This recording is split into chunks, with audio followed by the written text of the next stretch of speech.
Hello YouTube, this is BUB'S Comics coming at you with a support video for CWoodard19.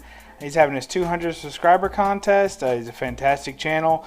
Check him out. I'll just say this real quick. It's funny because this is my third time recording this video, and CWoodard is the king of technical difficulties. So, so I'm just gonna say, I hope I can get this in under the wire. And if you all get a chance to watch this video, if it ever gets posted, then you'll get to see it. Maybe you'll have time to make a video too, but probably not. I think contest ends like in 2 hours. But in any case, here's what I got. He wants to know our favorite writer, favorite story, and underrated story. And since this is the third time I'm doing it, I'm sure it'll either be exactly the way I want it or fast. So, but here's what we got. Favorite writer, I went with Chris Claremont. He may not be my favorite writer ever, but I tend to enjoy his stories, and when I see a book that's written by him, I get excited. Favorite story and underrated story together. This isn't my all-time favorite story, but I think it's the most underrated of my favorite stories, and that's Kitty Pryde and Wolverine. It's a 1 through 6. Here's number 1. And here's number 2. In this story, I won't tell you the whole story, the spoiler of it, because I think it's so great you should read it yourself.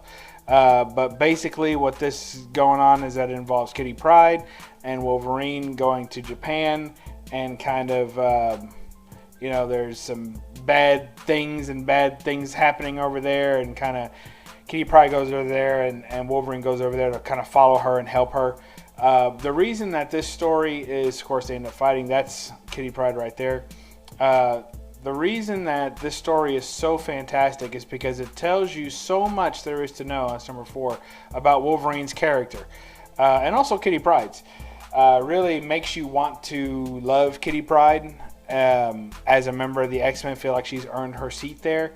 And then also Wolverine, of course, it's his establishment of that role that he ends up playing often in the X-Men comics and his own ongoing series as protector, typically of teenage girls. So he's basically he protects them, and he takes care of them, and he looks after them and mentors them.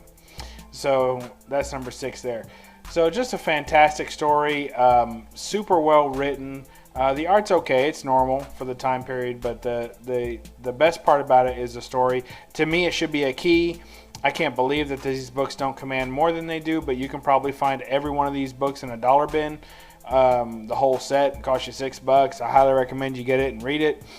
Super good story, and you really, if you're a Wolverine fan, you probably already know about this book and you've already read it. But if you're not a Wolverine fan and you're trying to understand why people say he's a complex character, because honestly, the way he's written these days, he's not that complex. But at this time, during his initial, especially his Volume 2 run, that's a very complex character, and he's got a lot of things going on. There's a lot of mystery to him still in this time.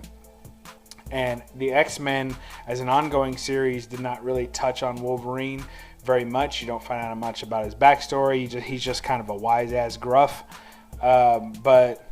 And he's tough, but then you find out much more about him through his first 4 limited series, and then this 6-issue limited series, and then of course his ongoing series. So that's my recommendation. Check out Kitty Pryde and Wolverine, and check out CWoodard19, and when you get done with all that checking out, see if you can find these for $1 a piece, and then read them, and that'll be the comic that you read. Thanks. Bye.